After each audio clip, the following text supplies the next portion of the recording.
lujo compartir mesa con mi querido Alberto.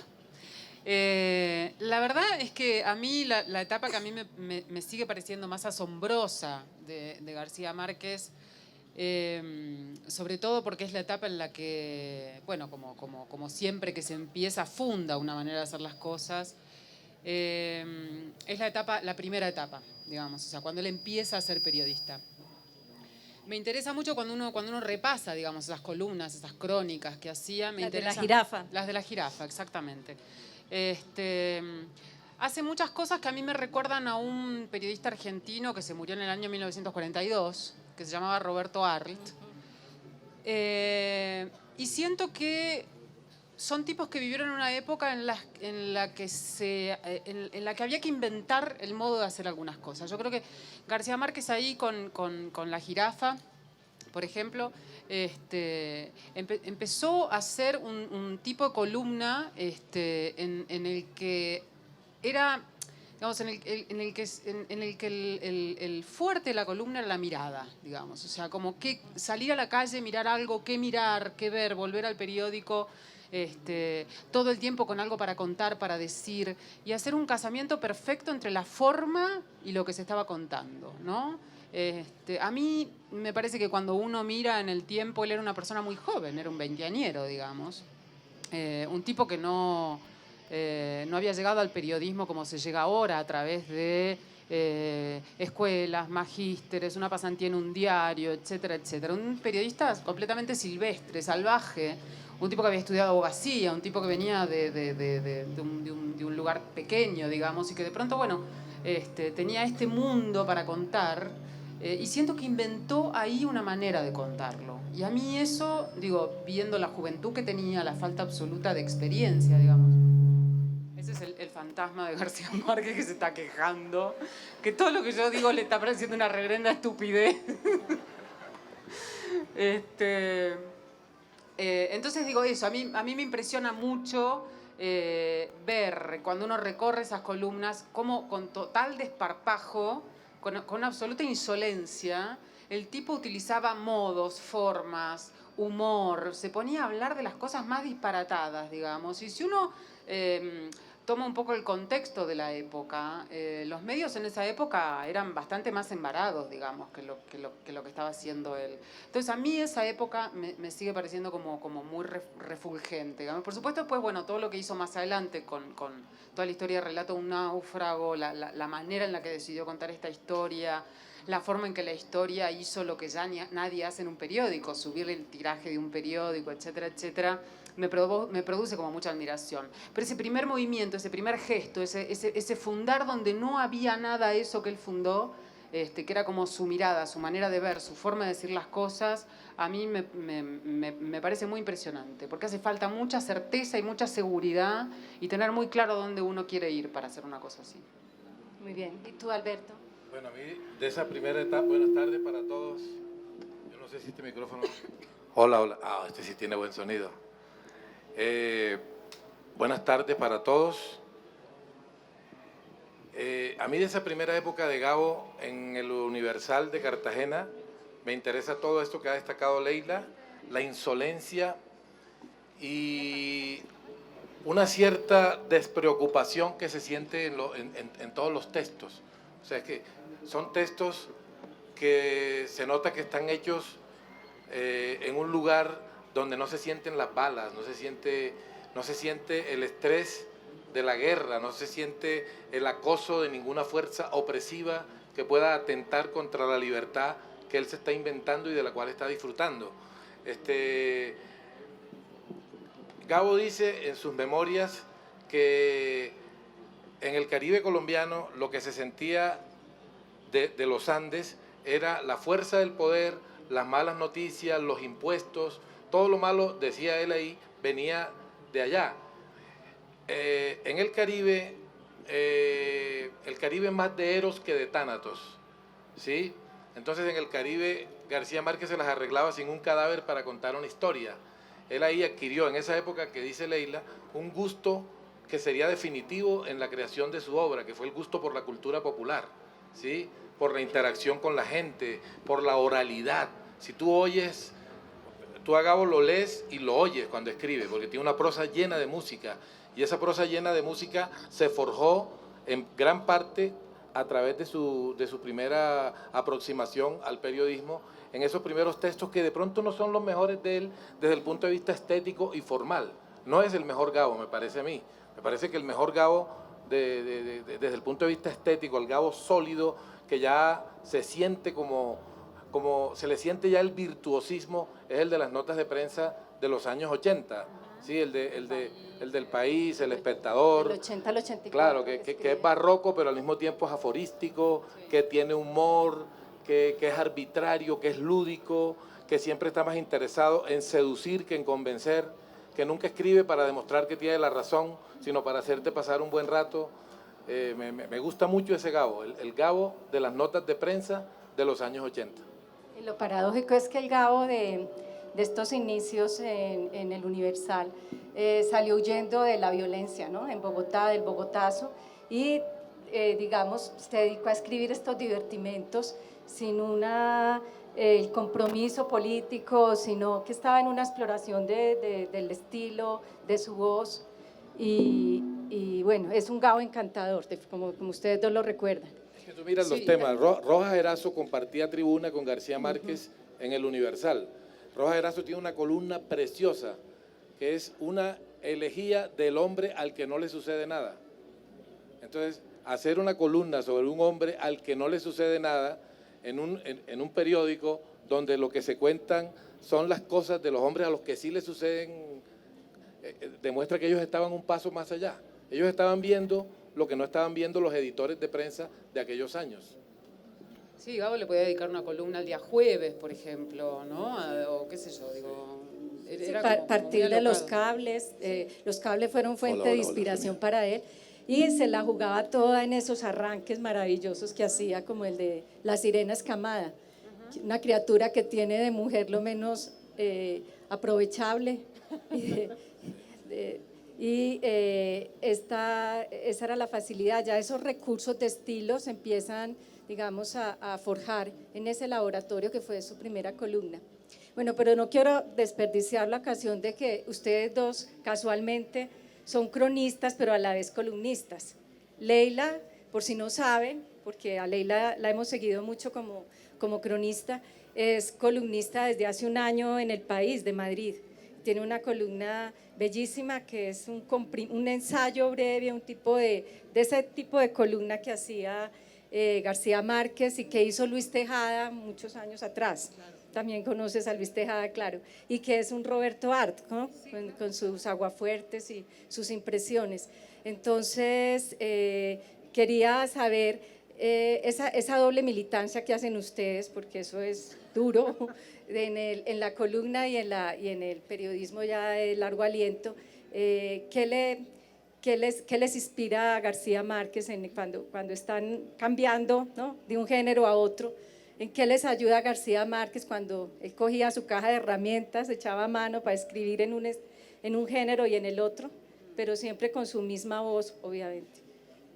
Sí, yo creo que ser columnista es una tarea bastante ardua. Hoy estábamos hablando justamente con Alberto un rato al mediodía. Quita una cantidad de gigas de la cabeza que uno distrae para eso. Un columnista es alguien que...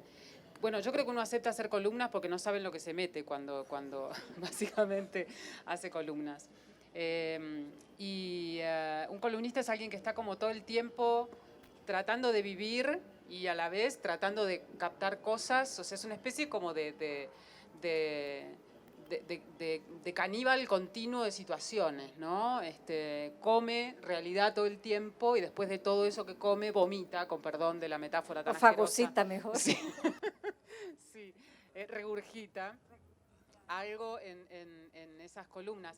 La verdad es que a mí hay algunos autores, a mí Gabo en particular, Roberto Arlt, un columnista argentino que se llama Pedro Mairal, otro escritor y periodista argentino que se llama Fabián Casas, un antiguo columnista español que se llama Julio Camba, el mismo Luis Tejada. Digamos, son como lo que vos decías, como mi caja de herramientas a la que yo cada tanto, cuando me encuentro, no sé, más insegura, porque también es eso, el columnista se encuentra todo el tiempo confrontado ante la realidad de que no todo el tiempo se puede estar metiendo un gol de media cancha, digamos. O sea, es un trabajo permanente de humildad, de la representación más clara de que aunque uno se crea, no es mi caso, digo, pero bueno, que se crea Dios, no es Dios todo el tiempo, por lo menos. Es como un trabajo de resistencia a la frustración, digamos, ¿no? Uno escribe una columna y dice, con esta la rompo, y resulta que la leen 4 personas. Y de pronto una que se dice, uy, con esta me van a lapidar, no sé, se viraliza en internet y la lee todo el mundo y qué sé yo. Entonces, a veces, no digo ante la falta de temas, pero sí ante esos vaivenes, digamos, esas zozobras a las que uno se ve sometido, incluso anímicamente, ¿no? Como columnista.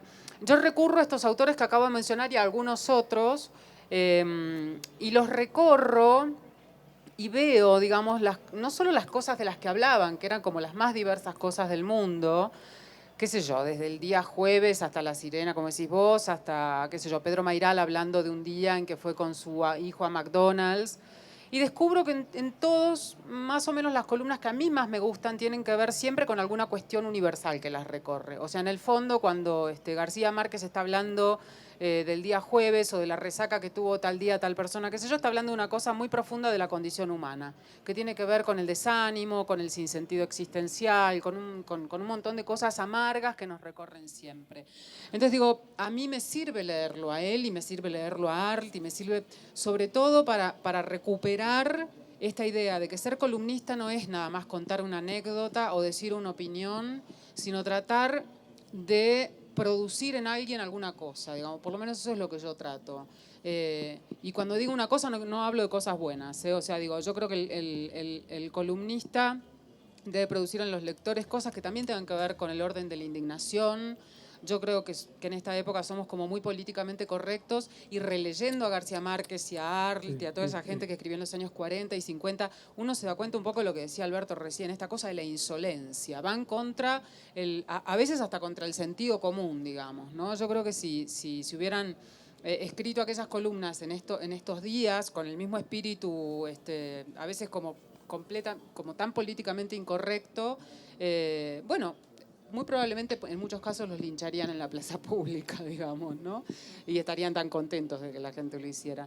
Pero sí, para mí es como un aprendizaje constante, digo, son como maestros en esta gimnasia de no detenerse y de tratar siempre de tener algo para decir, que tiene que tener un columnista. Y Alberto, que también es columnista en Carrusel y en El Colombiano ya hace unos años, ¿cómo dialogas con ese Gabo columnista tan oral como tú, no? Hola. Porque te van cambiando infinitos, sos vos, Alberto. Hola. ese Gabo que utiliza tanto la anécdota como tú y la oralidad. Bueno, cuando uno lee a Leila en una crónica, uno dentro de esa crónica avisora a la columnista, ¿sí? Porque hay algo cerebral ahí muy profundo que anuncia la columna. Gabo es un animal narrador nato, o sea, es un animal narrador, y casi que no anuncia al columnista en sus narraciones porque es demasiado, o sea, está hecho demasiado sobre la base de contar historias, de dar acciones, ¿no? Sin embargo, también es un tipo muy ocurrente. Las columnas de García Márquez, me parece a mí, que le dan mucho espacio a la ocurrencia, ¿no? A la desmesura de la imaginación y al humor. Por ejemplo, esas son mis preferidas. Las columnas donde se zafa el moño y se enloquece y se vuelve caprichoso y arbitrario y no le tiene miedo a eso, ¿me entiendes? Por ejemplo, cuando hubo el affair entre Bill Clinton y Mónica Lewinsky, García Márquez escribió una columna maravillosa que se llama El amante inconcluso. Y en esa columna él comenzaba diciendo que todos los seres humanos tenemos derechos y que esos derechos deben ser respetados. Y cuando digo todos los seres humanos, estoy pensando también en los infieles. También los infieles tienen sus derechos. Entonces dice, y uno de los derechos sagrados del infiel es la posibilidad de negarlo con la frente en alto. ¿Cierto? Entonces nadie tiene por qué esperar que Clinton diga, sí, yo tuve un affair con Mónica Lewinsky. Es su derecho negarlo. Luego, más adelante, en esa misma columna, dice una cosa maravillosa, una ocurrencia portentosa. Dice que posiblemente la literatura de ficción y la infidelidad nacieron el mismo día, que fue cuando Jonás llegó a la casa con el cuento de que se había perdido 3 días porque una ballena se lo tragó y la esposa se creyó el cuento. O sea, se necesita que la esposa se crea el cuento, ojo. Si la esposa no se cree el cuento, no ha nacido la literatura de ficción. A mí me gusta mucho ese Gabo me enloquece realmente. El Gabo de la ocurrencia, el Gabo caprichoso, el Gabo que se atreve a hacer ese tipo de apuestas en el texto. O el Gabo que escribe un texto que se llama Mi Otro Yo. Que de todas las columnas que ha escrito, de todas las columnas que escribió, es mi preferida. Donde él dice que por la vida de todos los seres humanos anda un otro yo. Alguien que soy yo, pero yo no me he dado cuenta, haciendo los disparates que uno debería hacer y no se atreve a hacer.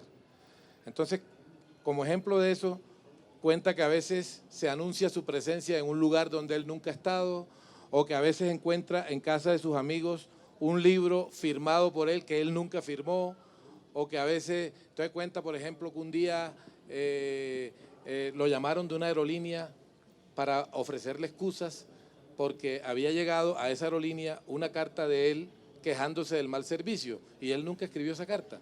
Pero cuando la fue a ver, dice, estaba escrita con un estilo que yo no podía negar y la firma era la mía y los trazos de la escritura eran los míos, yo no me atrevería a negarlo. Entonces, la columna sigue avanzando hasta el punto en que hay un momento en que timbran a la puerta de la casa de él y entonces el hijo de Gabo sale a abrir y le dice, papi, ahí te buscas tú mismo. Entonces, él sale y dice, por fin, ya era hora de que me encontrara con mi otro yo. Y cuando abre la puerta, resulta que no es el otro yo, sino un arquitecto mexicano que se llama Gabriel García Márquez y que durante años ha acumulado correspondencia en su casa dirigida a él, ¿cierto? O sea, de cada columna hace una posibilidad, hace una historia. O sea, era un fabulador nato. Ese es mi García Márquez preferido. Bien, y bueno, no olvidemos que a García Márquez no le tocaron los foros de lectores, no le escribía, no sé si lo hubiera disfrutado, lo hubiera padecido, ¿no? Alberto, para la respuesta de los lectores. Se hubiera reído, creo. Se hubiera ¿no? reído, Sí, creo quizás, que sí. Yo quisiera añadir una cosa chiquita. Cuando hablábamos del Gabo columnista, a mí se me ocurrió mientras oía a Leila y te oía a ti, una cosa que también nos muestra algo del legado de Gabo y que no me parece que sea irrelevante. Hemingway decía, el periodismo es bueno para un escritor siempre y cuando lo abandone a tiempo. Gabo no lo abandonó, nunca lo abandonó, pero tuvo el buen juicio de quitarse de encima la tiranía de la columna semanal porque quería hacer otra cosa, quería hacer una obra literaria ambiciosa. Y entonces, en ese caso, él se quitó cuando empezó a escribir El amor en los tiempos del cólera. Después le encontró el gusto a no hacer la columna y no la siguió haciendo. En esa etapa de García Márquez, cronista, y ya en el 55, cuando Guillermo Cano lo mandó a a entrevistar a Luis Alejandro Velasco, el náufrago famoso, a él le dio jartera porque pues, él decía, eso es un pescado muerto, en la jerga, ¿no? Eso es un pescado podrido, porque ya habían escrito sobre este personaje hasta la saciedad, ya se había escrito la historia, y digamos con resignación aceptó la tarea y empezó a entrevistarlo, y de ahí salió pues esta serie de 20 entregas que luego leeríamos al cabo de los años como El relato de un náufrago. Entonces, ¿cómo, o sea, ustedes como periodistas en otras épocas ya de reporteros, cómo les ha tocado enfrentarse a esos pescados muertos y ustedes qué han hecho? Pues a ver, yo creo que te lo voy a contar con un ejemplo. Hubo un momento en que uno empezó a oír en Colombia editores que decían, ay, pero es que el tema del secuestro ya está hartísimo. Yo no pensaría que un tema que nos afecta como el secuestro sea un tema que haya que obviar simplemente porque se ha tratado mucho en la prensa. O sea, es un deber hacer historias que tengan que ver con eso. Yo creo que siempre hay ángulos por los cuales meterse, ¿no? Creo que siempre hay la posibilidad de explorar un ángulo poco conocido Es lo que yo creo, ¿no? Sí, yo creo que más allá de lo que pasó con la historia del náufrago, bueno, la famosa revelación, ¿no? De que se trataba de contrabando y que y que ayudó después a que cayera el gobierno. A mí me parece que el libro era maravilloso de todas maneras, aunque el barco hubiera sido un crucero de fin de semana, digamos. Me parece que la historia de supervivencia de este tipo es como el Kon-Tiki, digo, en el fondo es eso, es como encontrar un universal sobre el cual todas las grandes historias pivotean sobre algo más universal, digamos, que es lo que las sostiene. Es un tipo solo en el medio del mar que tiene que arreglárselas para encontrar agua, para encontrar comida, para lo que fuere. O sea que más allá, porque Gabo siempre hacía como hincapié en esta cosa que finalmente la historia terminó teniendo un fuerte contenido político, ¿no? Inesperadamente. A mí me parece muy bien que así sea, pero yo creo que la historia valía igual, aunque no hubiera tenido ese contenido político, porque está muy bien escrita, porque encontró un recurso increíble, que es contarlo en la voz, digamos, armó un artefacto narrativo perfecto, en el que uno puede reconocer una voz muy verosímil de un náufrago. Seguramente habrá tenido muchísimo trabajo de edición y de retoques esa voz, etcétera, etcétera. Un relato muy bien organizado, un relato que además debe haber sido muy impresionante haberlo leído por entregas, digamos, porque no es lo mismo leerlo como uno lo lee, ¿no? Que haberse encontrado con esta historia de a pedazos y tener que darle una lógica, un hilo narrativo a todo ese desorden, digamos. Todos los que somos periodistas sabemos que a veces es muy difícil. Yo hubiera pagado por estar en las entrevistas que hizo con el náufrago, o sea, qué tipo de cosas preguntaba, cómo hacía para obtener esa información. Después, claro, el libro se lee como un soplo, pero hay mucho trabajo para que eso se lea como un soplo, se trabaja mucho para que lo fácil termine pareciendo fácil. Es muy difícil hacer que algo sea fácil, digamos. Y a mí me parece como Alberto, me parece que no hay temas recorridos. Yo creo más en los autores en ese sentido que en los temas. Me parece que a mí cuando un autor, digo por ahí hablando más desde un rol de editora, cuando le propongo hacer un tema a un autor, como me ha pasado en los últimos tiempos, sobre algo que sí, de verdad, es como, no sé, o un ícono popular de un país, entonces claro, está muy recorrido, o un tema, como dice Alberto, el secuestro en Colombia o el narco en México, y el autor me dice, no, bueno, pero tendría que pensarlo porque está tan repasado. Ya sé que es mejor que no lo haga, digamos, porque si no siente la pulsión, el desafío de decir, yo lo voy a contar como nunca nadie lo contó, hay algo que no funciona. O sea, me parece que uno tiene que sentir esa excitación omnipotente, decir, voy a ir a Fukushima y lo voy a contar como nadie lo contó, aun cuando no vi la ola, cuando no vi el estallido de la central nuclear, etcétera, etcétera. Y de hecho hay grandes textos, por ejemplo, de Japón, del desastre que hubo en Japón, hay un gran texto perdón, hay Hiroshima. no, bueno, de Hiroshima nos hablaba del tsunami, digamos, que se cargó la central, claro, exacto. Hay un gran texto de Juan José Millás, que publicó El País Semanal, y yo lo comparaba con un texto muy anterior, o no tanto, unos 5 o 6 años anterior, de Juan Villoro sobre Japón, y es otra mirada completamente distinta sobre Japón, y sin embargo uno se lee los dos textos con total gusto, digamos, o sea, entonces yo creo eso. A mí me parece que cuando a mí, por lo menos como periodista, me dicen habría que hacer tal cosa, yo trato como de perderle el respeto al tema. No me importa escribir un perfil biográfico de Neruda o de Juan Rulfo. El editor me lo encargó a mí porque cree que yo lo puedo hacer. Intento estar a la altura de ese desafío. Sí, ese va a ser tu Neruda o tu Rulfo. Uh-huh. En ese relato de un náufrago también es sorprendente cómo él, sin grabar, ¿sí?, puede reconstruir ese relato. Para mí esto es sobrenatural, que sí, pueda haber reconstruido con la memoria de Gabo para reconstruir la voz y tan fielmente de Velasco. Y lo otro es la estrategia que él adopta de escribir por entregas, ¿no? Manejando de una vez el suspenso, la tensión.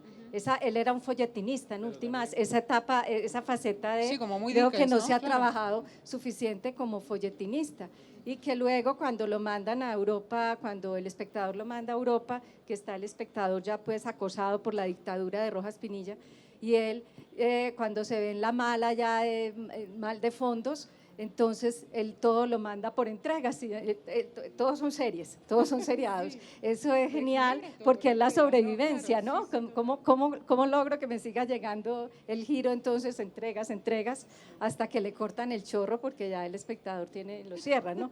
Entonces, ¿qué piensan de esas, digamos, estrategias para sobrevivir del cronista? Ahora sería conferencista, ¿no? Daría mesas redondas. Sí. Pues yo nunca lo había visto así. Yo lo veo también como que había poco espacio para esa ambición narrativa que él tenía, entonces tocaba partir la historia. No es como ahora, que de pronto en una revista te publican un texto largo de una sola entrega, ¿no? Entonces también tocaba un poquito por la época, en que en la época publicar ese tipo de piezas largas no era tan común. Entonces tocaba partir la pieza, ¿sí? Yo, sí, nunca lo había visto como que fuera un negocio realmente, pero como folletinista del siglo XIX. Pero habla bien de él, que sea capaz de publicar textos por entregas y que cada entrega, aunque no tenga, aunque esté desvinculada un poco de la anterior y de la que le sigue, se pueda leer y sea autosuficiente a pesar de estar inmersa en una serie que es más grande, ¿no? No es fácil, eso no es fácil. Sí, como un capítulo de telenovela o una Claro. serie, ¿no? Sí, que Sí. En cada capítulo entendés toda la serie. Es como, Claro. como extraño eso, sí. Sí. El seriado. Sí. No hay nadie que esté haciendo eso en realidad, ¿no? Es digo, no hay nadie hoy en día que esté haciendo una cosa así, como el antiguo continuará, incluso antes claro, en las páginas de atrás de los periódicos, donde se publican las historietas, las comiquitas, no sé cómo había historias, yo me acuerdo que seguía una que se llamaba El corazón de Julieta, que era una cosa completamente sentimentaloide y horrible, que salía en el diario La Nación de Buenos Aires, y era la historia de una chica, de una periodista, creo, y eran como 4 cuadritos y decía continuará, y uno esperaba el diario el día siguiente. Ahora se perdió por completo eso. Pero yo te quiero decir algo. Tú sabes que en la costa Caribe hay como una imaginación que hace... Yo creo que el lugar de Colombia en el que los hechos hacen más rápidamente el tránsito hacia lo mítico es en la costa Caribe. Hay lugares donde tiene que pasar mucho tiempo para que un hecho se vuelva mito. En la costa se puede volver mito algo que pasó hace 4 años, porque cada quien le va agregando un pedacito, se deforma, pero en un ratico se deforma, ¿ya? Y es el único lugar, creo que una vez se lo dije a Leila en Lima, que es el único lugar del mundo donde se chismosea en tiempo futuro. Entonces, claro, en la costa no te dice que a Sonia la preñaron, sino que la van a preñar. Y después da la casualidad de que la preñan. Entonces, en la costa hubo un locutor de béisbol que nació después de la Serie Mundial que se ganó Colombia. Colombia fue campeón mundial de béisbol 2 veces. Y el tipo cogió el box score, los numeritos de cada partido, e hizo una serie radial narrando cada partido, partidos que él no se vio porque ni siquiera había nacido. Y eso tenía público, tenía una sintonía impresionante, porque se lee como si fuera un partido, se oye como si fuera un partido, pero al mismo tiempo como si fuera una telenovela o una radionovela. Yo creo que esas series de Gabo, no sé, podrían mirarse como parte de nuestro gusto por la telenovela, ¿no? Y él estaba influenciado en esa época, justamente lo que ya estaba el derecho de nacer. Pero no especulemos más. Ahora que nos llevaste al mundo caribe, que estamos en este escenario tan macondiano, ¿por qué no nos cuentas de esa crónica que escribiste sobre Aracataca, que fuiste a hacer esa crónica de viaje maravillosa de Soho? Sí. Bueno, a mí cuando por allá en el año 2012 Soho hizo un especial sobre García Márquez. Entonces, la idea de la crónica era hacer un recorrido por el universo real que había servido como materia prima en parte para el universo literario, ¿no? Entonces leí mucho a Gabo, antes de ir allá lo releí de nuevo, y cuando fui, me dio mucho gusto ver esos vasos comunicantes entre la obra literaria y lo que estaba ahí, ¿me entiendes? Por ejemplo, esa desmesura, esa cosa oral, los paisajes, el trupillo, el calor, el sol reverberante, pero quizás lo que más me impresionó fue como ver que García Márquez, de alguna manera, con su voz contagiosa, porque tenía una voz contagiosa, le impuso algunos códigos de su universo literario a la realidad. Hay cosas que no estaban en la realidad, sino que luego la realidad las tomó para... Por ejemplo, a mí no me parece que La Gallera haya sido lo más importante de la obra de Gabo, pero cada vez que hablan de Gabo hablan de La Gallera, ¿me entiendes? O sea, es parte de lo que... o sea, el universo macondiano se vuelve una fábula y todos los objetos que han salido allí se vuelven icónicos, ¿ya? Entonces empiezo yo a recorrer ese universo y encuentro que hay un colegio que se llama Gabriel García Márquez. En el colegio Gabriel García Márquez había en una pared un verso de un poeta llamado Pedro Neruda. ¿Sí?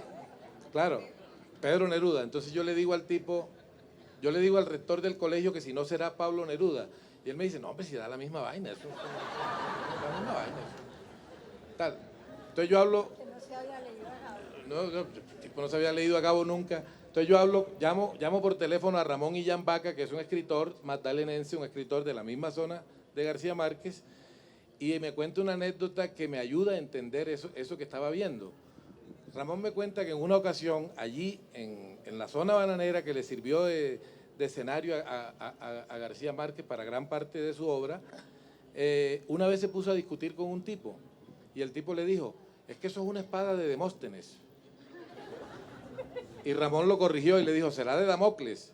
Y el tipo le dijo, no importa, en esa época todo el mundo tenía espada. Entonces yo creo que, sí, yo creo que la obra de Gabo, y tú sabes que en 100 años de soledad, García Márquez dice que los muertos de la matanza de La Bananera fueron 3.000. Y el Congreso colombiano, cuando se publicó la novela, hizo una sesión solemne para honrar a los 3.000 muertos de la zona bananera. Entonces, de alguna manera, los códigos de su universo narrativo han ido pasándose a la realidad, ¿me entiendes? O sea, eso te digo. Lo más, de pronto, revelador para mí cuando hice ese viaje fue descubrir cómo hizo él para volverse escritor en una zona donde la gente cree que escribir es una redundancia. Porque en el Caribe todo el mundo cuenta historias y cree que no hay para qué escribirlas, si te las pueden contar en el parque, te las pueden contar en una parranda, te las pueden contar en un patio. Escribirlas es una redundancia. Es, como dicen allá, una fartedad. Hombre, ¿qué te vas a poner con esa fartedad? Escribir. O sea, entonces todo el mundo cree que ha leído a Gabo. Muchos no lo habían leído porque creían que él les hablaba de lo que ya ellos conocían. ¿Sí me entiendes? Por eso lo peor que le puede pasar a un escritor es que lo celebren sin leerlo. Y por eso tenemos que usar este espacio para invitar a la gente a leerlo, que es lo mejor que uno puede hacer por un escritor. Y a Leila le quisiera preguntar, Leila ha sido maestra de la Fundación Nuevo Periodismo y, digamos, frecuenta el Caribe. ¿Cómo ha sido la experiencia de vivir el Caribe y recordar a García Márquez? ¿Cómo lo sientes vivo allí? Bueno, en realidad yo di un taller, hasta ahora voy a dar otro en la fundación, pero el taller se lo di en México, así que no, pero de todas maneras creo que, bueno, mucha de la gente que... Sí, conozco Cartagena, conozco Barranquilla, conozco Santa Marta, estuve en las islas del Caribe y la verdad es que mi relación con García Márquez data de muy chiquita. Yo la vez pasada escribía un artículo y yo decía algo así como, va a sonar un poco antipático esto, pero digamos que yo hoy prefiero leer otro tipo de prosas. O sea, a mí como lectora, digamos, soy una lectora más devota de otro tipo de prosas. Me gusta mucho el García Márquez de Crónica de una muerte anunciada, el García Márquez periodístico, el García Márquez del Coronel no tiene quien le escriba, algunos cuentos. Pero de pronto me gusta mucho El amor en los tiempos del cólera, digamos, pero la verdad es que la prosa de pronto de 100 años de soledad o incluso El amor en los tiempos del cólera a veces me resulta como demasiado y la siento un poco alejada. Y sin embargo, yo debo decir que uno de los autores por los que claramente yo empecé a escribir es por Gabriel García Márquez. O sea, creo que Alberto usó una palabra perfecta recién. dijo, tiene una prosa contagiosa. La prosa de García Márquez es una infección para alguien que tiene el gusto de la lectura y el gusto de la escritura.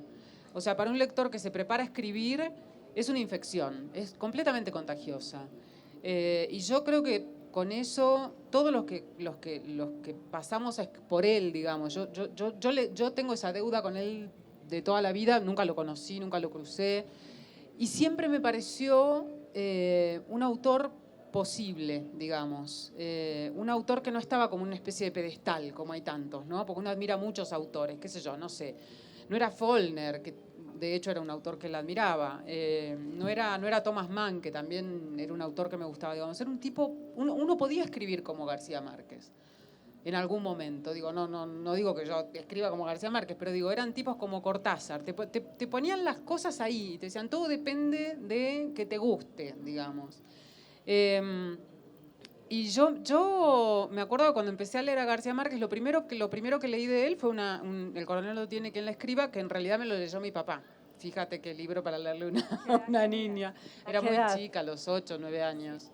Y cuando terminó de leerme El coronel no tiene quien la escriba, con esa frase, ¿no? Ya que comeremos mierda. Y yo no sabía que los libros podían terminar así. Encima con una mala palabra. O sea, era como todo mal. ¿Cómo puede ser esto? No es posible. Y bueno, para mí eso fue un descubrimiento, ¿ves? O sea, digo, que las cosas no siempre son, y se fueron felices y comieron perdices toda su vida y qué sé yo. Era muy chica y entré a ese universo, digamos, de García Márquez. Me acuerdo como si lo estuviera viendo a Santiago Nazar acuchillado contra la puerta que su propia madre le cerraba. A mi papá también me leyó ese libro. A mi papá le gustaba leerme. Algún día tendría que venir a alguna mesa redonda con mi papá. Entonces, digamos, el primer acercamiento que yo tuve en realidad a García Márquez fue en el año 1998, cuando vine a Colombia por primera vez de vacaciones y fui en peregrinación a su casa de Cartagena a mirar el muro y qué sé yo. Y supongo que me habré emocionado bastante, pero no pude ver nada, porque de a poco empecé a conocer a algunos colombianos y sí me asombró ver que todo ese mundo que en García Márquez me parecía imposible, desmesurado y casi absurdo y producto de la imaginación de una persona que ha tomado un ácido lisérgico, era verdad, digamos. O sea, me pareció fascinante eso, ver cómo la gente de la costa caribe, o sea, digo, yo lo escucho hablar Alberto de los costeños y todo eso, y digo, no, o sea, esa gente vive, existe y es de verdad. Y yo ya la conocía cuando lo leía García Márquez. Así que bueno, digamos que fue un caso de constatación de los hechos. Sí, y Leila habla de una infección y Alberto cuenta en una entrevista que le hicieron hace 2 años cuando recibió el Ortega y Gasset, que le preguntaron también por su encuentro con García Márquez. Dice que él leyó 100 años de soledad a los 12 y no lo entendió. Sí, 100 años. Sí, traté de leerlo, pero la verdad no pude. Y lo volvió a agarrar a los 20. Porque estaba muy niño. Claro, sí, Y a los 20 ya dice que empezó la adicción a esa prosa que ya no podía desprenderse de ella.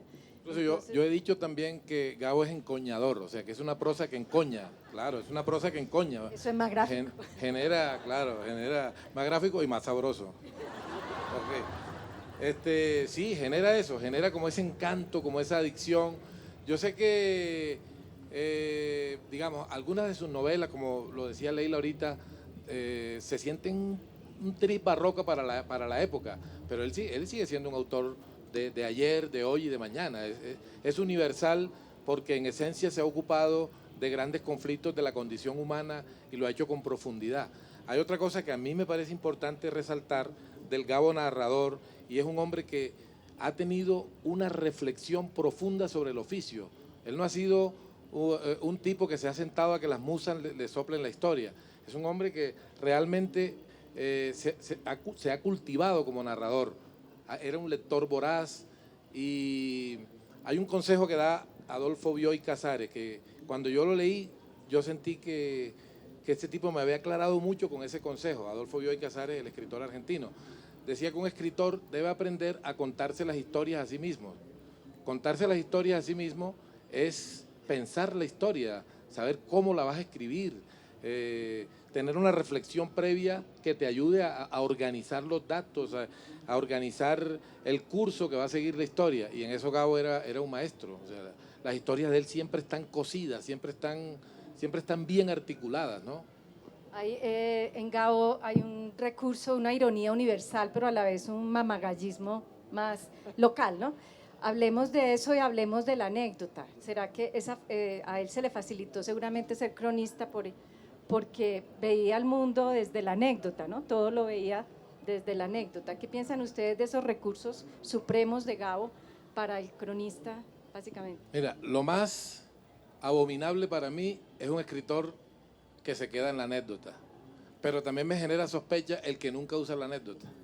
O sea, me parece que la anécdota hace que la historia se vuelva una caja de música, porque una caja de sorpresas mejor, tú destapas la caja creyendo que ahí está la sorpresa y luego hay otra cajita y luego otra cajita y en cada una hay una perla. La anécdota es esa, la anécdota es multiplicar las historias. O sea, si tu historia tiene una anécdota y más adelante tiene otra y más adelante otra, va a ser una historia que va a estar aireada, me parece a mí, ¿no? Entonces Gabo era un maestro de la anécdota, hay muchas que merecen ser ciertas, como la que él mismo contó, la de Daniel Santos que él mismo contó, no sé si, él cuenta que una vez tomó un taxi en Boca Grande, en Cartagena, y le pidió al taxista que lo llevara al barrio Manga donde vivía su mamá, doña Luisa. Entonces, cuando el taxista empezó a andar, Gabo notó que lo iba mirando por el espejo retrovisor. Como estaba acostumbrado a eso, a las miradas, no le prestó importancia al principio, pero la mirada del taxista era demasiado insistente, entonces Gabo ya se empezó a preocupar. Y el tipo lo seguía mirando y mirando, entonces llegó a la conclusión a la que se llega en esos casos en el Caribe, 2 puntos, este tipo es marica. Y el tipo lo seguía mirando y mirando y mirando. Cuando llegaron al sitio, Gabo le preguntó, ¿cuánto le debo? No, usted no me debe nada, yo a usted lo admiro, usted es mi héroe. Sí, pero está bien, pero dígame cuánto le debo. No, para mí es un honor traerlo, yo tengo toda su obra, a mí no me falta nada de lo que usted ha hecho. Es más, aquí tengo un ejemplar. Y le sacó un disco de Daniel Santos. O sea, el tipo creía que el que llevaba en el carro era Daniel Santos. Esa merece ser cierta. Yo creo que es inventada, pero merece ser cierta. Merece ser cierta. Sí, yo creo que era un gran contador, me parece que era un gran, claro, un contador, un tipo que me imagino que en persona debe haber sido también un gran contador de eso, como de historias, pero me parece que lo que decíamos antes, me parece que toda anécdota que no está sostenida en algo más es eso, es como un tipo que se pone con un tío, ¿no? Que cuenta historias y termina por ser agotador. Y sin embargo yo siento que a García Márquez lo podías escuchar, leer durante horas y horas y horas, y de cualquier pequeña anécdota, como aquella columna preciosa que escribió, no sé si te acordás, en el Semanal, de aquella mujer dorada que viajaba en primera clase y se tomaba la pastilla y se quedaba dormida. Digo, era esto, La Bella Durmiente. Era una maravilla, hecho con nada, digamos, o sea, con una tipa que también merece ser cierta la historia.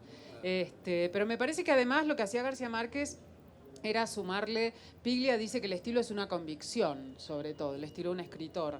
Yo creo que García Márquez tenía la convicción del estilo, o sea, me parece que el estilo de García Márquez, esta prosa infecciosa, contagiosa, de la que hablábamos antes, es realmente una convicción, digamos, y que esa convicción, aunque sus primeras columnas no eran, como decías vos, las mejores, las más trabajadas, me parece que el estilo, esa voz de él, ya estaba ahí, en su manera de adjetivar. La manera de adjetivar de García Márquez es única. Yo creo que durante mucho tiempo muchos periodistas, escritores de Latinoamérica hemos luchado en el barro por ver a ver quién encontraba el adjetivo más ingenioso o más inesperado, ¿no? Sobre todo cuando uno es joven y empieza a escribir, siempre estás buscando, ¿no? A ver qué puedo decir de esta mesa, que es la mesa, y te sale pésimo, porque al único al que le podía salir bien era él, digamos. Entonces me parece que hay un estilo muy, muy fuerte, muy trabajado, me parece que era un gran estilista, más allá de que, vuelvo a decir, o sea, que hay cosas que a mí me resultan ahora que están como un poco alejadas de mis gustos, digamos, pero leerlo es volver a deslizarse como en una especie de tobogán increíble por esas frases repletas de un estilo, de una voz completamente reconocible. Vos encontrás 3 páginas de García Márquez tiradas abajo de un puente sin firma, las lees y te das cuenta que es García Márquez.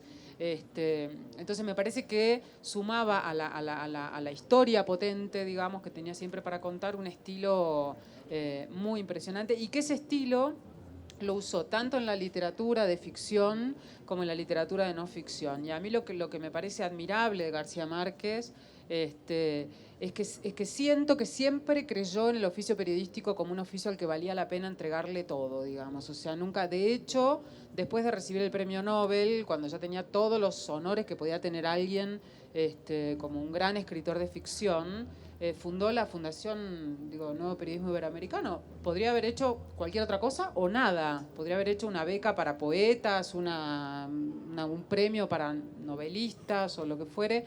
Y sin embargo hizo esto. Y me parece que eso...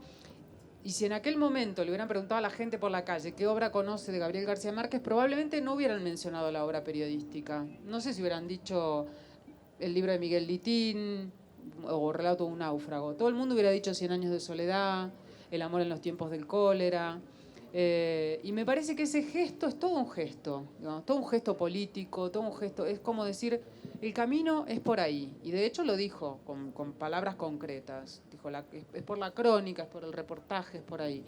Y eso me parece un acto como también de enorme convicción, ¿no? Y esto venía a la cosa del estilo. García Márquez trabajaba el estilo en los 2 registros. No creo que trabajara. Préstamos de un lado a otro. No creo que sintiera que las columnas que escribía para El País, para El Nacional o lo que fuere, eran columnas que podía escribir más o menos así nomás, digamos, y que le iba a dedicar lo mejor de su prosa a sus cuentos, a sus novelas. Me parece que la obra de él era toda su obra. No había distingos de calidad, no había distingos de esto lo escribo más o menos de taquito porque total lo van a leer unos pobres lectores de periódico y esto no porque lo van a leer unos señores que se van a ir a comprar la novela. Estaba todo en un mismo nivel. Y eso, en la generación de él, es casi una revolución, digamos. Pocos autores hicieron eso. Eso me parece estupendo destacarlo, ¿no? Porque él nunca fue un periodista vergonzante.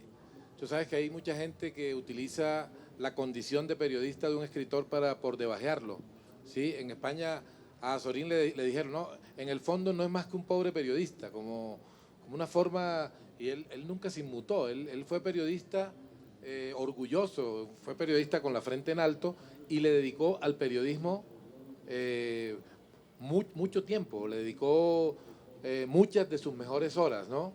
Y creó la Fundación Nuevo Periodismo, que ha contribuido a la excelencia del periodismo en Hispanoamérica, que ha hecho que tú puedas sentarte a desayunar con John Lee Anderson, almorzar con Leila, cenar con Juan Villoro, y que dejemos de mirarnos el ombligo. García Márquez hizo del periodismo una suprapatria, o sea, un lugar en el que nos encontrábamos todos sin distingos de... O sea, se borraron las fronteras. La FNPI hizo que se borraran las fronteras entre nuestros países. En la FNPI, Gabo al principio dictó talleres. De esos talleres de Gabo, hay 4 frases sacadas de relatorías de esos talleres de él. 4 frases que son como 4 mandamientos que yo quiero leer. Son 4 latigazos. Dice, una cosa es una historia larga y otra una historia alargada. Otra, es más fácil atrapar un conejo que un lector. Yo quiero, Gabo siempre fue amable con el lector. Gabo siempre se preocupó por hacerle la vida fácil al lector. Yo lo comparo como con un guía amable, un guía que nunca deja solos a los expedicionarios que están recorriendo su parque temático, que siempre se preocupa, que siempre te trae un vaso de gaseosa o de jugo, que siempre está pendiente de cómo te está yendo en el recorrido, no quiere que te pierdas. Es un tipo que te la pone fácil, ¿no? Otra, cuando uno se aburre escribiendo, el lector se aburre leyendo. Esta puede ser discutible, ¿no? Porque la verdad es que conozco mucha gente que se aburre escribiendo y no lo hace mal, ¿cierto? Dorothy Parker decía, odio escribir, pero amo haber escrito. Lo que es sabroso realmente es leer. Escribir no... ¿A ti te parece sabroso escribir? A mí me parece... No, es una pesadilla, pero Es una lo que pesadilla, pasa es que uno pesadilla. escribe por el resultado, digamos. Sí, O sea, el resultado uno a escribe veces... para leerlo. Sí, uno escribe para leerlo. Para leerlo, realmente. O sea, Sí. finalmente uno escribe para Sí, leerlo. Porque... Sí, uno escribe para dejar de escribir, para terminar. Es Exacto, como correr. exacto. Uno corre para Exacto. dejar de correr. O sea, salís a correr y dices, ojalá se termine ya. Pero, Exacto, igualito. O sea. sí. Y la última, no debemos obligar al lector a leer una frase de nuevo solo porque no la ha entendido. ¿Sí? Cuando yo era niño, cuando era muchacho, adolescente, digamos, y leía algo que no entendía, yo siempre pensaba que ese tipo era muy inteligente y yo muy bruto. Yo decía, no, ese tiene que ser, eso tiene que ser que él es muy inteligente y yo soy un brutazo del putas y no puedo entender lo que él me dice. Con el tiempo he descubierto, a mí no me gustan mucho los autores que escriben para darse ínfulas de inteligentes. A mí me gusta el autor como Rulfo o como Gabo, que hace que parezca fácil, ¿sí? Alguna vez te decía a ti, creo, que en parte la gracia de escribir consiste en trabajar mucho para que no se note lo mucho que trabajamos. Es decir, a nosotros nos debe costar trabajo, pero el lector no debe enterarse de eso. El lector no debe enterarse de lo difícil que fue para... Él lo debe leer con gusto y sin darse cuenta de todos los sudores que hay ahí invertidos, ¿me entiendes? Leila, tú escribiste en estos días una columna, un homenaje a Gabo, ¿no? Sí, en El País. Sí, Sí, en El País. sí. Y a diferencia de los cantos de sirena que nos gusta oír, de que somos los mejores, que aquí están los mejores cronistas, la tradición colombiana y latinoamericana, tú dices que está bien, pero no es tan idílico, o sea, no está mal, pero no es ¿Yo tan... dije eso? Algo así, sí, lo cito, hoy el panorama de la crónica en habla hispana no es idílico, pero tampoco el peor de todos los posibles. Ya no pensé que Eso te lo referías a dijiste. Gabo, que era... No. No, te entendí que yo decía que Gabo no estaba mal. No, es ¡Qué en, horror! en la columna en que escribe sobre Gabo. Y pues quiero aprovechar para, y que está aquí Jaime Abello, para preguntarte qué será lo que les está faltando a los cronistas contemporáneos que les sobraba a Gabo. Y dicho, digamos así muy objetivamente. No sé, yo no sé si a Gabo le sobraba algo. Me parece que él también pasó por bueno, esto que decía Alberto, digo, falta de espacio, falta de dinero. Me parece que como cronista, o sea, digo, si hubiera tenido que sobrevivir solamente como periodista o como cronista, también hubiera pasado penuria económica, como las pasó, de hecho, digamos, de todo tipo. Me parece que también tenía digo, después, cuando ya fue su etapa de los 80, que publicaban El País y todo esto, bueno, ya era como todo un nombre. Entonces era como más sencillo, digamos, encontrar lugares, espacios. Creo que lo que nos falta a los periodistas hoy día es lo que... Pero a mí no me parece... Me parece que es como condición ya del oficio a esta altura. Espacio, básicamente. Pero a mí no me gusta hacer de eso una queja. Me parece que el espacio siempre hubo que abrirlo a los codazos. Me parece que también en la queja por la falta de espacio hay mucha soberbia de parte nuestra, de creer que somos los grandes maestros de la qué sé yo y que deberían venir a rendirnos 60 páginas en blanco de una revista para que escribamos lo que se nos dé la gana. Digamos, tampoco es así. El espacio uno se lo gana con calidad, se lo gana con la confianza de un editor. Me parece que de todas maneras, cuando yo decía que no es idílico, la realidad latinoamericana nunca es idílica, creo que en ningún campo, ni en el político, ni en el literario de ficción, ni en la fotografía, ni en el del documental, ni en el del cine, ni en nada. Y me parece a mí que el panorama de la crónica o del periodismo narrativo hoy en día, si miramos 15 años atrás, es bastante mejor por todas estas cosas que señalaba Alberto recién. Digamos, o sea, yo creo que realmente el mapa de la crónica latinoamericana tuvo mucho que ver con la presencia de la Fundación Nuevo Periodismo, con la interrelación, con los talleres, digo, no solo con los talleres, con los seminarios, con las reuniones. Las revistas literarias. Y por todo supuesto tipo. con las revistas literarias, pero en las revistas literarias, las revistas como Gato Revistas Pardo, Etiqueta periodísticas. Negra, etcétera, Y muchas de esas etcétera. revistas tampoco serían posibles sin la FNP. Claro, porque digamos los nombres, esas revistas también se alimentan de un mapa de nombres que ojalá sea cada vez más grande Y yo sí creo que lo que está pasando ahora es que todo este entusiasmo, digamos, de gente de la generación por ahí de Alberto, mía, ha derramado sobre generaciones más nuevas y me parece que la gente más joven, digamos, va a llegar a esos espacios como por prepotencia de trabajo. Siento que están haciendo cosas con mucha calidad. Y que la gente busca cada vez más hacer talleres, capacitarse, etcétera, etcétera. Y yo creo que si miramos lo que pasaba hace 15 años atrás, incluso con las colecciones de crónicas de las editoriales y eso, hace 15 años atrás, el único libro de crónica de un tipo de que no tuviera 70 años que circulaba en América Latina era A larga distancia de Martín Caparrós, digamos. O sea, había muy poco, exagerando mucho. Pero, digo, en mi país, Larga Distancia y La Guerra Moderno eran como la... Sí, pero Tomás Eloy es más grande, es de una generación posterior, digamos, es más grande que Martín. Por supuesto, Lugar Común, La Muerte. Digo, Tomás Eloy es un tipo que fue como maestro, como fue Walsh en su momento. Digo, venimos todos de ahí, de esa gente. Pero durante muchos años la crónica parecía que iba a extinguirse en la generación de Caparrós, de Villoro. Digo, y me parece que hubo como un resurgimiento. Yo soy muy descreída de toda esta cosa del boom, de la crónica, etcétera, etcétera. Pero sin dudas que están pasando cosas que antes no. Por eso decía que no es mejor el mejor de los universos posibles, como probablemente no sea el mejor de los universos posibles en muchos otros géneros en América Latina. Pero me parece que el universo que tenemos ahora con todo es mejor, a pesar de todo lo que dicen, que la crisis, que la falta de no sé qué cuánto, me parece que es mejor que el que teníamos hace 15 años. O sea, hay más nombres circulando, hay más posibilidad y hay una comprensión de que se puede vivir de esto, digamos.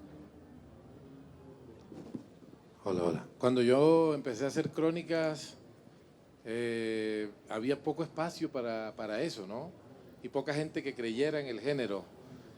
A mí me publicaron en el año 2002 una crónica sobre el viejo Emiliano Zuleta, el compositor de La Gota Fría, en El Malpensante, que tenía 36 páginas, 36 cuartillas de estas, ¿sí?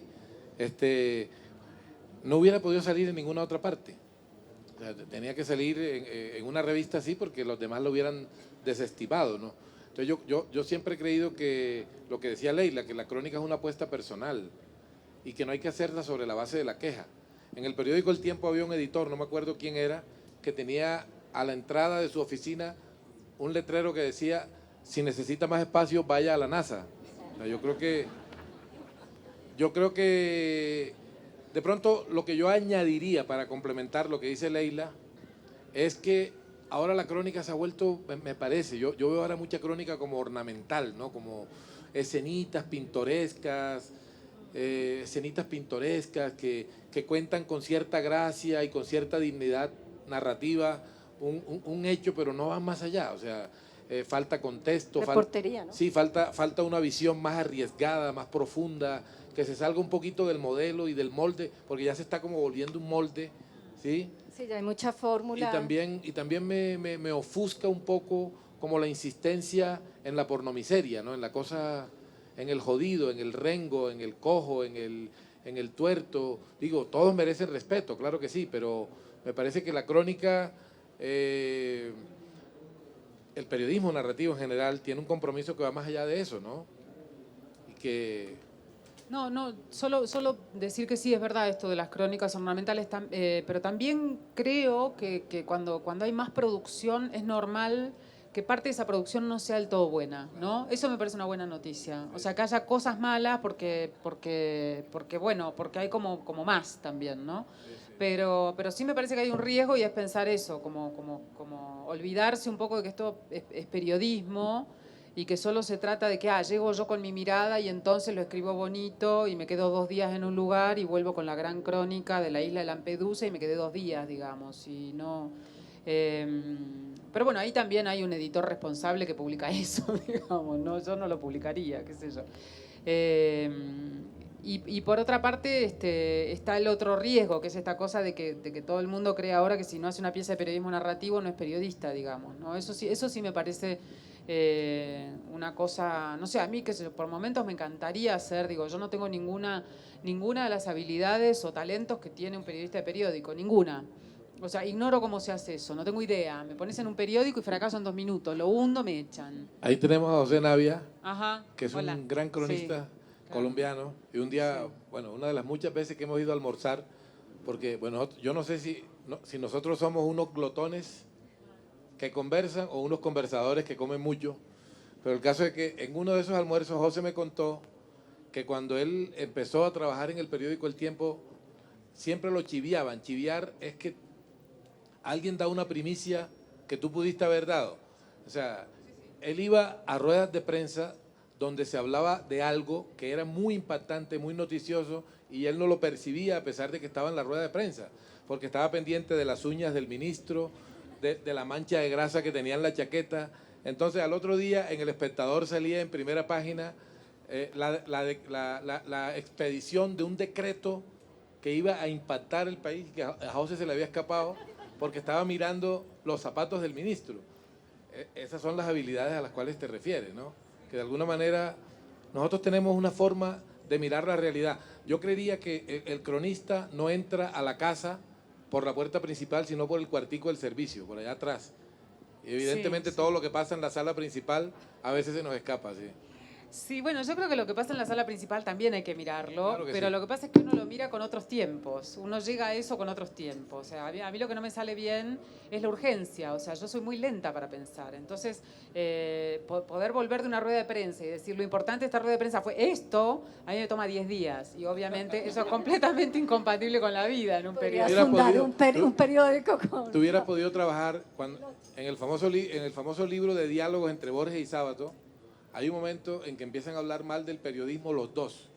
Entonces Borges dice que qué es eso de estar publicando periódicos todos los días, que todos los días no pasan cosas dignas de ser publicadas. Y él dice, por ejemplo, la última noticia de verdadero interés que yo he visto fue la caída de Constantinopla. Entonces, tú hubieras podido trabajar en ese periódico. Total, sí. Lo era dirigido, de hecho.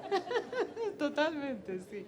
Sí, yo creo que bueno, pero digo, es eso, es como un talento distinto, pero a mí la gente que lo puede hacer bien y lo hace rápido y lo hace bien, me da mucha envidia. Porque, digo, cultivar una fuente, tener una agenda increíble de temas de actualidad, no sé, a mí me piden a veces cosas de actualidad, yo empiezo a temblar como una hoja, porque no digo, ¿de dónde saco esa información? Entonces, lo que digo con esto es básicamente que ser periodista narrativo no es mejor que ser otra cosa, al contrario, a veces es peor porque nada, porque tenemos formas de ver y de pensar la realidad de una manera que solo tiene cabida en un circuito muy chiquito, y a mí me parece que la noticia bien hecha es una reina, digamos, ¿no? Pero bueno, nada, eso es lo que pasa cuando se producen estas cosas que de pronto un género se pone de moda y todo el mundo se pone a escribir eso y parece que no existiera otra cosa en el mundo, ¿no? Sí, pero ahí la lección que dejó García Márquez, creo yo, es que la crónica no es solo decorar, ¿no? Y es recrear, claro, y crear atmósferas, sino hay que investigar, hay que hacer reportería de fondo para que salga una historia fuerte.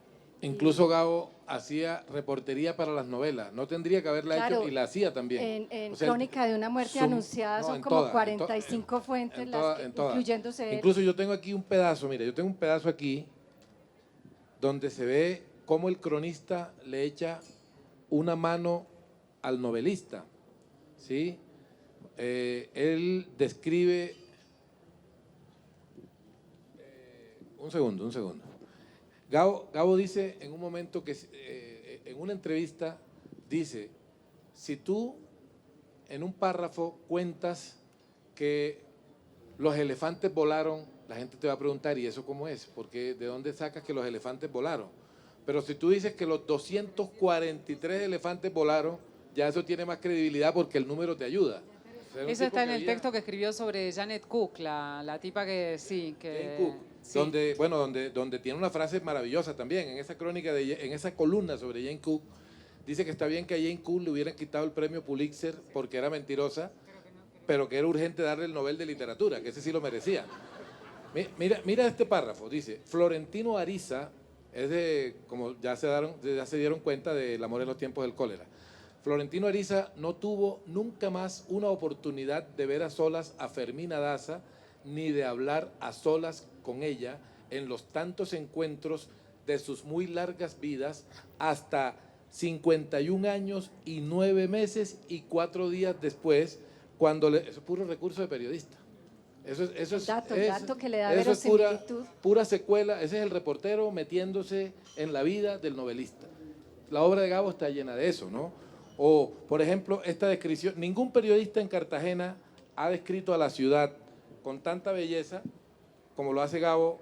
Bueno, ahí perdí ya el... Hay una... No me va a vencer. Sí, el punto yo creo que todos los escritores de ficción hacen investigación, digamos, o sea, Sí, eso es cierto. Pero él lo hace con... Sí, claro, con todo su Con el método ya sí, de con el reportero. método del reportero. Lo hace con mejores recursos, sí. Lo hace con mejores... Hola, ok. Mira, los sábados la pobrería mulata abandonaba, está también en El amor en los tiempos del cólera, los sábados la pobrería mulata abandonaba en tumulto los ranchos de cartones y latón de las orillas de las ciénagas con sus animales domésticos y sus trastos de comer y beber, y se tomaban en un asalto de júbilo las playas pedregosas del sector colonial. Algunos, entre los más viejos, llevaban hasta hacía pocos años la marca real de los esclavos, impresa con hierros candentes en el pecho. Durante el fin de semana bailaban sin demencia, se emborrachaban a muerte con alcoholes de alambiques caseros, hacían amores libres entre los matorrales de Icaco y a la medianoche del domingo desbarataban sus propios fandangos con trifulcas sangrientas de todos contra todos. ¿Sí? Tú puedes hablar con montones de personas, historiadores, sociólogos, antropólogos, que te cuentan que Gabo les envió el manuscrito de una novela, simplemente para que lo ayudaran a verificar cierta información fáctica que aparecía allí. O sea, era para todos los efectos, era muy riguroso y era un maniático de la precisión en el dato. Reportero, un gran reportero. Bueno, creo que ya tenemos que ir cerrando este diálogo. Además, que quede resonando la voz de García Márquez con la lectura que nos hizo Alberto. Agradezco mucho la asistencia y la participación de Leila y de Alberto, que nos han demostrado por qué son dignos discípulos de García Márquez y hacen parte de esta escuela de cronistas de la que nos sentimos muy orgullosos en Colombia y en América Latina. Gracias a vos. Muchas gracias.